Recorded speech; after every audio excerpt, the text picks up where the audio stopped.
ብዙዎቻችን በምክሩ የምንወደው ታናሻቸው ሆኖ እንደ ታላቅ የሚቆጣው ብዙ ኮሜንታተሮች የሚወዱት ፈረንጁ በሩታ እናት ያልታሰበ የክብር ስጦታ ተሰጥቶታል።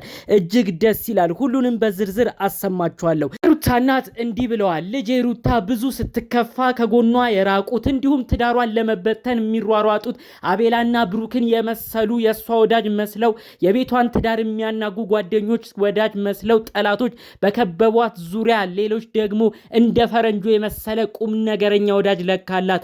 ለሷ ሲልኮ ብዙ ተንከራቷል።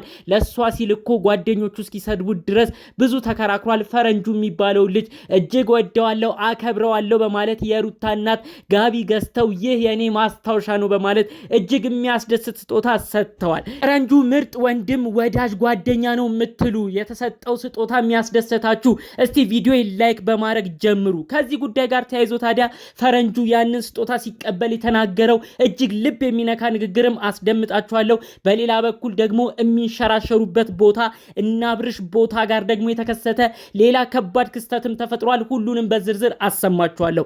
እንዲሁም ማንም ባላሰበው ሁኔታም ደግሞ ሄርሜላ ደጋፊዎቿ እንዳለ ወደሷ እየመጡ የሩታ ደጋፊዎች አሁን የሳሱ ይመስላል። በቅርብ በተለቀቀው ቻናል ቪዲዮአቸው ላይ በሄርሜላ ቤት በተለቀቀው የመዝናናት ቪዲዮ ላይ ራሱ ብዙ ኮሜንታተሮች ሄርሜላ የኛ ቃጣይ የኛ ጀግና በርችልን በማለት ደግሞ አሁን የሄርሜላ ደጋፊዎች ኮመንቱን እያጥለቀለቁት ይገኛሉ።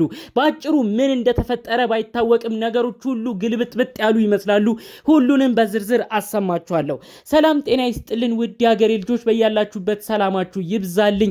የሩታ ደጋፊዎች ሰው ሲከፋ የምትከፉ፣ ሰው ሲደሰት የምትደሰቱ፣ የሰው መከፋት የሚያሳዝናችሁ ቀን የሀገሬ ልጆች እስቲ ለኔም ቤተሰብ ሁኑኝ። እናንተ ምርጥ ኦዲየንስ ናችሁ። ቻናሌን ሰብስክራይብ በማድረግ ቤተሰብ ሁኑኝ። ቀጥታ ይዤ ወደ መጣሁት ዝርዝር መረጃዎቼ አልፋለሁ። እንግዲህ ከሰሞኑ እየሆነ ያለው ነገር ብዙ ኦዲየንስን ያስደነገጠው ሩታ እዛ ልጇን ታቅፋ ተቀምጣለች። እዚህ ደግሞ እንግዲህ የልጇ አባት የሆነው የሩታ ፍቅረኛ ባለትዳር ባሏ የነበረው አብርሽ ደግሞ ከሌላ ሴት ጋር ከሄርሜላ ጋር የሚሆነውን ነገር እየተመለከታችሁ ነው ብዬ አስባለሁ። ብዙ ሰው በሁኔታው ደንግጧል። ታዲያ ፈረንጁ ይህ ነገር ስላሳሰበው በድንገት ነው እነሱ የተገኙበት ቦታ ላይ በመሄድ ምንድነው የምትሰሩት እያለ አብርሽን በድጋሚ ሲሰድብ ሲናገሩ የነበረው ብዙ ትዕይንቶች ትናንትም ነበረ። ያው አልደጋግምባችሁም። ታዲያ ከሰሞኑ ባለው ሁኔታ ፈረንጁን ብዙዎቻችን እያመሰገንነው ነበረ። የትንሽ ትልቅ ነው፣ ብዙ ነገር አመዛዛኝ ነው፣ የሚወደድ ወዳጅ ማለት ይህ ነው፣ ሰውን ቀን ጠብቆ የማይጥል ምርጥ ሰው ይሄ ነው በማለት ብዙዎች ሲናገሩት ነበር። ይህንን አስመልክቶ ታዲያ በሩታ ቤተሰቦች ትልቅ የክብር እውቅና ነው የሰጡት ማለት ነው። የሩታ እናት እኔ በጣም አከብረሃለሁ በማለት ነው እንግዲህ የጋቢ ስጦታ ለፈረንጁ የሰጡት ማለት ነው። ታዲያ የሩታ እናት የተናገሩት ምንድነው? እኔ አሁን አንተ ትልቅ ሆነሃል፣ ትልቅ ሽማግሌም ነህ ብዬ አይደለም ጋቢ ማለብስ፣ ነገር ግን ይህ የሚደረገው በባህላችን ትልቅ ክብር ላለው ሰው ነው፣ ለምንወደው ለምናከብረው ሰው ነው። ፈረንጁ ማለት እኮ ልጄን ያልከዳ ነው፣ እንደና ቤላ እንደነ ብሩክ ለመዝናናት ለሽርሽር ለጥቅማ ጥቅም ብሎ ሩታን ትቶ ለነዛ ደግፎ የሄደ አይደለም። እስካሁንም ድረስ ለሷ የሚከራከር ሽርሽር ቦታቸው ድረስ እየሄደ ብዙ መልእክቶችን የሚናገር የልጄ ሁኔታ የሚያሳዝነው ለልጄ ጠበቃ የቆመ ማንም ያልደለለው ማንም ሐሳቡን ያልቀየረው ለእውነታ የቆመ ነው። ፈረንጁን እወደዋለሁ በማለት ነው እንግዲህ እኚህ እናት ለፈረንጁ ትልቅ ስጦታ የሰጡት ማለት ነው። የእውነት ያስደስታል። ታዲያ ፈረንጁ ያለው ምንድነው? እኔ ይህን ያህል ስጦታ የማይገባኝም፣ ሁሉን ነገር ግን ስላረጋችሁልኝ አመሰግናለሁ። እኔ የማረገው ሁሉ ነገር ግን ለህሊናዬ ስል ነው ያለው። የእውነት ነው እንግዲህ ፈረንጁ ብዙ ጊዜ አይተኗል። የሚያረገው ነገር በቃ በልጅነት እድሜው የሚናገረው ንግግር በቃ ከሁሉም እዛ ካሉት ይበልጣል። ሁሌ ነው እንግዲህ ህይወቱን ራሱ አስጊ ሁኔታ ውስጥ እያረገ እና ቤላን ብዙ ነገር የሚነጋገራቸው እናንተ የጓደኝነት መስፈርት ማታሟሉ የሰው ትዳር የምትበትኑ እያለ ብዙ ነገር የሚናገረው ማለት ነው። እንግዲህ እነዚህ ጉዳዮች ባሉበት ሁኔታ ደግሞ መዝናናታቸውን ቀጥለዋል። በሄርሜላ ቤት አንድ ቪዲዮ ተለቋል። በጣም ብዙዎችን የሚያስገርመው ትልቅ ጉዳይም ይሆናል ብዬ አስባለሁ። ታዲያ በሄርሜላ ቤት በነበረ ቪዲዮ መዝናናት ዋና ቦታ ላይ ሆነው ከአብርሽ ከናቤላ ጋር የተለቀቀ ቪዲዮ ነው። አይታችሁታል ብዬ አስባለሁ። ታዲያ እንዳለ ኮመንቱ ደግሞ ቆይ የሩታ ደጋፊ እዛ ሁሉ ነገር ስትናገሩ የነበራችሁ ሰዎች የት ሄዳችሁ ነው? እንዳለ ኮመንቱን ካያችሁ ሄርሜላ የኛ አቃጣይ በርቺ፣ ሄርሜላ የፍቅር ሰው በርቺ፣ አብርሽና ሄርሜላ አንድ ላይ ወደፊት፣ ድሮም ለአብርሽ የምትገባው ሄርሜላ ነች በማለት ጭምር ብዙዎች ነው በኮመንት በቃ እንዳለ ጥልቅልቅ ያደርጉት። ያደረጉት ይመስለኛል። ብዙ ጊዜ ኢትዮጵያኖች ትልቅ ችግር ያለብን ነገር አለ ኮመንት ላይ ማለት ነው። አንድ ሰው ኮመንት ከላይ የሆነ ነገር አንድ ሐሳብ ከሰጠ ብዙዎች ከታች የሚከተሉት በቃ ያንኑ ነገር እየያዙ ነው። በቃ ስድብ ከሆነ ከላይ ሁሉም ሰው ያንን ይዞ ይከተላል። ስድብ የሆነ ደግሞ ድጋፍ ከሆነ ሁሉም ሰው ያንን ይዞ ይከተላል። እኔ እሱን ነው የተረዳሁት። ምክንያቱም መጀመሪያ ላይ ኮመንት ያደረገች ልጅ ነበረች ሄርሜላዬ ወደፊት በቃ ያቺ ምንም አትገባው ምናምን አለች። በመቀጠል እንዳለ ኮመንቱ በቃ ሄርሜላዬኛ ጀግና፣ ሄርሜላዬኛ አንበሳ እንዳለ ኮመንቱን እና እኔ በጣም ለራሴ ሁሉ ግራ ገባኝ። እኛ ሳናውቀው ሩታም ፈቀደችና ከሄርሜላ ጋር መሆን ጀመሩ።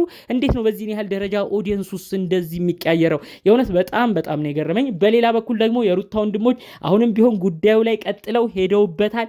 አቤላን ሲያፋጥጡት የሚያሳይ ቪዲዮም ነበረ።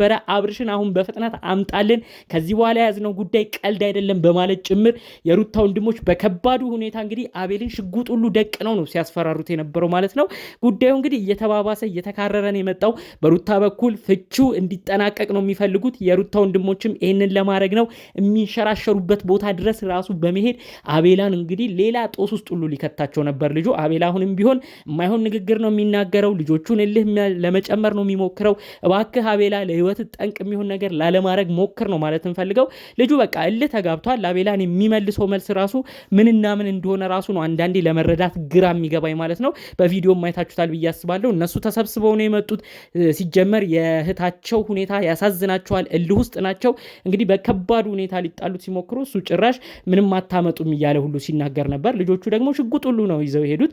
ሩታ የለመነች ነበር፣ እባካችሁ አትሂዱ፣ ከሄዳችሁም እኔ ልምጣ፣ አለበለዚያ እልህ ተጋብታችሁ የማይሆን ነገር ውስጥ ትገቡብኛላችሁ እያለች ስትለምናቸው ይህንን መለመኗን እንኳን ከቁጥር ሳይቆጥሩ እንግዲህ እነሱም የራሳቸውን ስሜት ይዘው ሄዱና እንግዲህ አቤላን አገኙት ማለት ነው። እባካችሁ የሩታ ወንድሞች አሁንም ቢሆን ለሩታ አዝናችሁ ነው፣ እንኳን እናንተ ወንድሞቹ አይደላችሁም። ብዙ ኦዲየንስ ከሷ ጎን በመቆም አሁን ድረስ እየተከራከረ ይገኛል። ይህ ነገር ይገባናል። ነገር ግን የምታረጉት ነገር ደግሞ እንግዲህ በጥንቃቄ መሆን አለበት። የማይሆን እልህ ውስጥ ተጋብታችሁ ይህንን አቤልን ወይ አብርሽን የሆነ ነገር ብታረጉ እንዳላችሁት ሽጉጡን ብትተኩሱ ሁላችሁም ተያይዛችሁ ጦስ መግባታችሁ ነው። ለሩታም ቤተሰቦች ለሩታም ሁሉም ከባድ ችግር ነው የመጣው። ስለዚህ እባካችሁ ነገሮቹን የምታረጉበት ነገር ጥበብ የተሞላበት ቢሆን መልካም ነው ባይነኝ። አሁንም ድረስ ደግሞ እንግዲህ አብርሽ የዚህ ሁሉ ችግር ባለቤት ሆነ። አባት በዛ በኩል እየጮሁ ነው፣ የሩታ ቤተሰቦች በኩል በዚህ በኩል እየጮሁ ነው። አንተ አሁንም ድረስ አልነቃህም። ምን አይነት እልህ ውስጥ እንደሆን ምን አይነት ነገር እንደነካህም የምንረዳው ነገር የለም። እባክህ አብርሽ ያሉት ጉዳዮች እንዲሰክኑ ከፈለግ በተለይ የአባት ጭንቀትን ተረርተ ደግሞ ያሉት ነገሮች እንዲረጋጉ አሁንም ቢሆን ጊዜው አልረፈደም። እባክህ ወደ ራስ ተመለስ ለማለት እንፈልጋለን። በአጠቃላዩ ፈረንጁ ስለተሰጠ ስጦታ የእውነት ደስ ብሎናል። ይህ የተጣለብህ ትልቅ አደራ ነው። ይሄ ታማኝነት፣ ጓደኝነት ለብዙዎች ትምህርት የሚወስዱበት ጉዳይ ነው ብዬ አስባለሁ። ወደፊትም ይህ ጥሩ ጸባይት ይቀጥል ለማለት እፈልጋለሁ። ፈጣሪ አምላክ ደግሞ ጤናህን ሰጥቶ የተመኘው ነገር መልካም ሆኖ ሩታና አብርሽ የሚስማሙበትን ነገር እንድታይ የእውነት ከልብ እመኛለሁ። እኛም እሱን ለማየት እንጓጓለን ማለት ነው። ጠቅለል ባለመልኩ ይዤላችሁ የመጣሁት መረጃ ከሰሞኑ ወዲያ ወዲህ ሲሉ ከቆዩት ጉዳዮች መካከል ነበር።